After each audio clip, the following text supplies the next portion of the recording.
بشرى لكم يا معشر الإخوان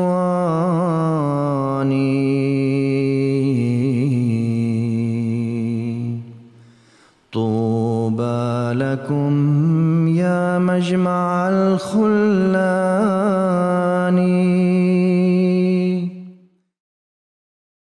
أشهد أن لا إله إلا الله وحده لا شريك له وأشهد أن محمد عبده ورسوله أما بعد فأعوذ بالله من الشيطان الرجيم بسم الله الرحمن الرحيم. Très chers téléspectateurs, assalamu alaikum wa rahmatullahi wa barakatuh. Chaque année, des millions de musulmans s'interrogent sur la détermination du début et de la fin du Ramadan. Certains musulmans se retournent vers la mosquée de leur localité, vers les imams de leur pays d'origine ou même envers l'Arabie Saoudite.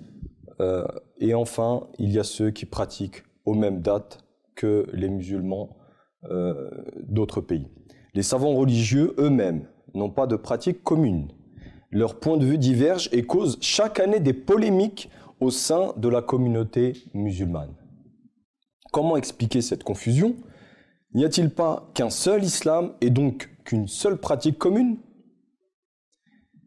Essayons d'éclaircir avec nos deux invités le sujet en apportant des références du Saint-Coran et des hadiths reconnus par tous les courants de pensée islamique. Jilali Sahib, assalamu alaikum. Wa alaikum assalam wa rahmatullahi wa barakatuh. Saïd Sahib, assalamu alaikum. Wa alaikum assalam.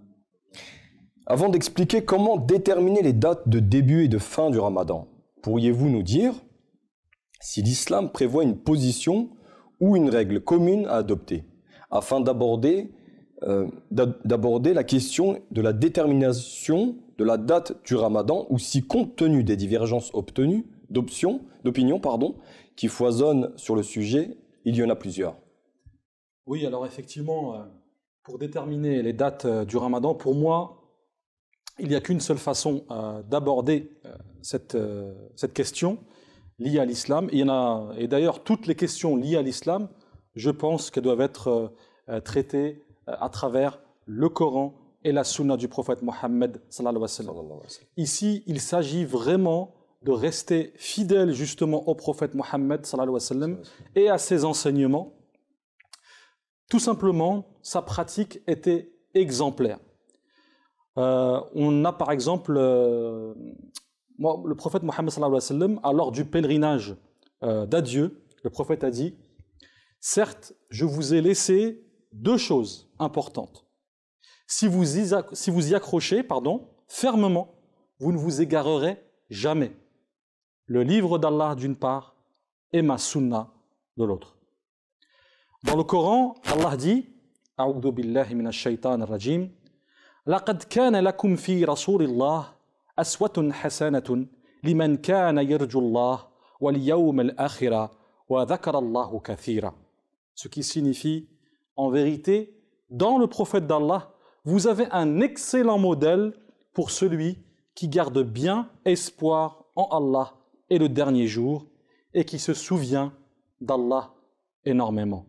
Sourate 33, verset 22. Voilà ce que j'ai envie de dire. Il s'agit de s'accrocher fermement au dire du prophète Mohammed sallallahu alayhi wa sallam.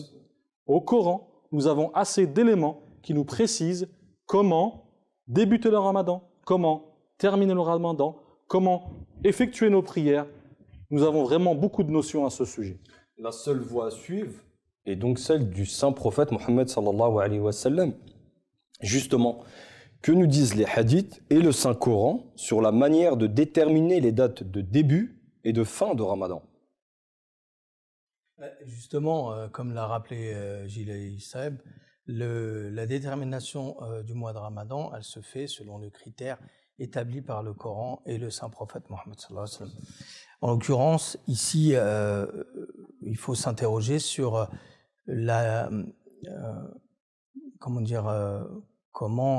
sont calculés les mois, pas simplement de Ramadan, mais les mois du calendrier islamique.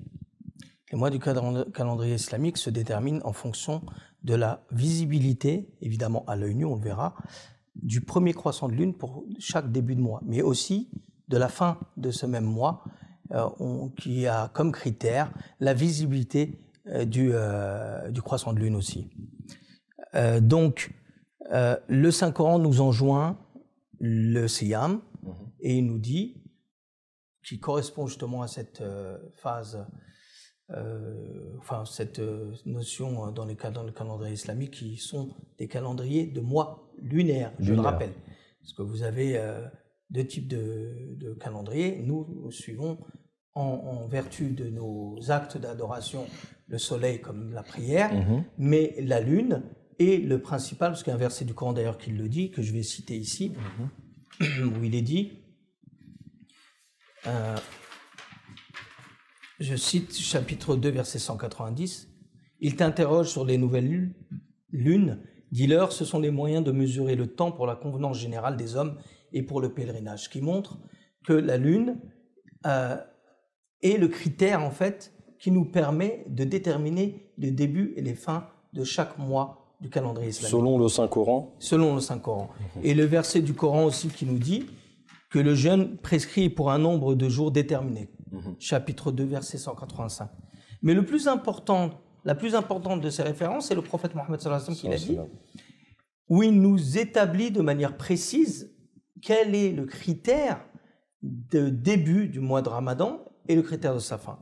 Le prophète sallallahu alayhi wa sallam dans Bukhari, Kitab as-Sawm, où il dit « Commencez à jeûner à la vision du croissant de lune du mois de Ramadan et cessez de jeûner à sa vision. » Somu li royati ou aftiru li royati.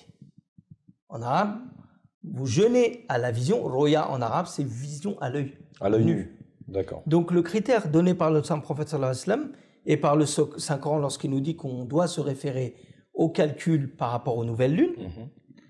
Et le prophète sallallahu alayhi wa sallam nous dit quel est le moyen par lequel nous allons être sûrs que le jeûne, le mois de Ramadan, commence le lendemain. Le critère, c'est la vision à l'œil nu pour les débuts du mois et la fin du mois de ce premier croissant de lune. Pour résumer, d'après le Saint-Coran et les hadiths, il faut commencer le jeûne en fonction de la visibilité de la lune et il est important de suivre cette règle divine. Pouvez-vous nous dire à présent s'il est possible pour tous les musulmans de la planète de commencer en même temps? Est-ce qu'un musulman du Guatemala ou du Pérou doit faire en même temps ou commencer son jeûne en même temps que les musulmans d'Europe, de France ou d'Angleterre ou d'Allemagne? Oui, alors, comme l'a expliqué Saïd Sahib, le début du jeûne commence à la vision du croissant lunaire et la fin du jeûne correspond à la vision du croissant lunaire aussi. Donc ce qu'il faut savoir, c'est que le croissant lunaire n'est pas visible partout dans le monde et en même temps. Il peut y avoir en fait un décalage de 1 à 2 jours selon les pays justement où il se trouve, qu'on soit en Amérique du Sud, qu'on soit en Europe de l'Est, etc. Donc il peut y avoir, en fonction de certains degrés où la lune se situe, etc., c'est assez scientifique. Et aujourd'hui, nous avons tous les éléments scientifiques qui nous permettent justement de le savoir. Mais il peut y avoir, il faut le savoir, un décalage de 1 à 2 jours. Alors pour ceux qui disent qu'il faut jeûner tous en même temps parce que nous avons les moyens technologiques, Internet, le téléphone, etc., donc le premier qui le voit, le fait, ce n'était pas du tout la pratique du Saint-Prophète Mohammed sallallahu alayhi wa sallam. Y a-t-il un hadith là-dessus qui peut nous éclairer? Oui, j'allais justement en parler. En fait, ce qu'il faut savoir, c'est que les conditions d'observation du premier croissant lunaire dépendent bien de son lieu d'observation. Et ceci est une tradition qui était déjà appliquée au temps du prophète Mohammed sallallahu alayhi wa sallam, donc depuis les origines de l'islam. Et c'est ce que nous cherchons à appliquer ici. Nous ne cherchons pas à innover, nous cherchons, comme je l'ai dit au départ, à suivre les enseignements du prophète Mohammed. Pour l'illustrer, effectivement, il y a dans la sunna un hadith qui précise justement cet état de fait. Donc un hadith qui nous est rapporté de Muslim dans Kitab le jeûne. Il s'agit au fait de Kurayb qui a fait son jeûne, qui a commencé son jeûne en Syrie, et Kurayb est sur le point de se rendre au fait à Médine. Donc il a commencé son jeûne en Syrie la nuit de jeudi à vendredi, c'est ce qu'il explique Kurayb, et il arrive au fait à Médine Et là, il rencontre Abdullah ibn Abbas, qui était une personnalité très connue et un illustre compagnon du saint prophète Mohammed sallallahu alayhi wa sallam. Il le rencontre à Médine. Abdullah ibn Abbas lui demande: quand est-ce que tu as vu le premier croissant lunaire? Il lui a dit: nous l'avons vu de la nuit jeudi à vendredi. Donc nous avons commencé notre jeûne vendredi. Il lui dit: tu l'as vu toi-même? Il lui dit: je l'ai vu moi-même, mais les gens aussi l'ont vu, et surtout Muawiyah, qui était aussi une personnalité importante en Syrie, Muawiyah l'a vu aussi. Il lui dit: mais nous, on l'a vu la nuit de vendredi à samedi, soit un jour après. On l'a vu la nuit de vendredi à samedi. Donc, nous continuerons à jeûner jusqu'à temps qu'on complète les 30 jours, ou bien si on voit le croissant lunaire. Ce qui explique bien que le lieu est très important dans ce hadith. Juste pour terminer, parce que je n'ai pas terminé le hadith, et Abdullah ibn Abbas finit par... Quraib répond à Abdullah ibn Abbas: mais ça ne te suffit pas que Muawiyah l'ait vu jeudi à vendredi? Il lui dit: non. C'est ainsi que le prophète Mohammed sallallahu alayhi wa sallam nous a ordonné de le faire. Ce qui explique bien que c'est vraiment important, c'est vraiment la pratique du saint prophète Mohammed sallallahu alayhi wa sallam de jeûner par rapport à la visibilité du pays où on est. Ça aide très rapidement. Au niveau, autre point très important aujourd'hui, avec les progrès scientifiques, il est possible de calculer avec exactitude les dates des mois lunaires. Pourriez-vous nous expliquer s'il est permis d'utiliser le calcul astronomique pour déterminer les dates de début et de fin de Ramadan? Alors effectivement, il est un motif de grand regret de voir que la communauté musulmane est dans le désarroi chaque année dans son calcul. Et on a été ballotté depuis un certain nombre d'années, surtout en France. Ça fait 20 ans que ça dure. Voilà. C'est hallucinant. On a des fois, dans les mêmes villes, il y a des mosquées qui ne commencent pas le même jour. Et parce qu'il y a aussi, sans parler trop de position politique, je dirais, par rapport à certains pays, il faut savoir qu'il y a eu un débat sur la légitimité de se référer au calcul astronomique.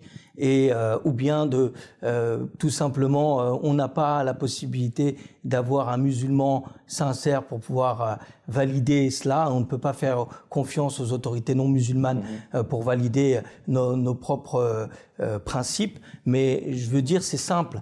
La Lune, l'islam n'est pas une religion qui s'éloigne de la science. Au contraire, elle est tout à fait adaptée à la science. Comme la prière, il est un fait que chaque musulman dans le monde entier est capable de se référer au calendrier solaire pour pouvoir déterminer les moments où il va pouvoir faire chacune de ses offices de prière. De la même manière, le calcul du Ramadan et les autres mois du calendrier islamique ne font pas exception. Elles sont régies par des règles de calcul astronomique immuables. Et ces calculs astronomiques sont simples. Ces calculs se basent sur des critères vérifiables. Et on ne rentre absolument pas à la question de la religion ici, puisque c'est vérifiable partout à chacun. Et donc, pourquoi ne pas faire référence aux autorités scientifiques, en l'occurrence, qui ont, ici, c'est l'Institut de mécanique céleste et des éphémérides qui est capable de nous donner des calculs exacts de à quel moment nous sommes capables de voir le premier croissant de lune à l'œil nu. Eh bien, ils nous ont donné 3 critères. Les 3 critères, c'est lesquels? Il y a le premier critère qui, déjà que la Lune pourrait être observable à l'œil nu, elle doit se faire au moment du coucher du soleil. Ça, c'est sûr. Le premier critère, c'est que la Lune, le centre de la Lune, soit au moins à 5 degrés au-dessus de l'horizon. Et le deuxième critère, c'est si sa distance, c'est-à-dire dans le jargon scientifique, son élongation, est au moins de 8 degrés. Donc ces 2 critères-là doivent être réunis. Il y a un troisième critère. Le troisième critère, c'est l'âge de la nouvelle lune. La nouvelle lune doit avoir au moins l'âge de 20 heures. Si elle a 20 heures, nous serons capables, une fois que ces 3 critères seront capables de les voir, une fois que ces 3 critères sont réunis, il nous suffit, nous, en tant que musulmans, de nous référer à nos instances scientifiques, leur demander le calcul, ce qu'on a fait, ce qu'on fait chaque année, leur disant à quel moment sera visible le premier croissant de lune à l'œil nu, selon les calculs. Justement, selon ces calculs, et on va devoir conclure, mais selon ces calculs, par rapport au Ramadan 2018, est-ce qu'on sait déjà très brièvement quand est-ce que le ramadan va commencer? Tout à fait. Les critères, les 3 critères sont réunis le soir du 16 mai. Du 16 mai. Les 3 critères que je vous ai énoncés là, à savoir l'inclination de la Lune vis-à-vis de l'horizon, son élongation de 8 degrés et l'âge de la Lune, ils se recoupent le 16 mai au soir.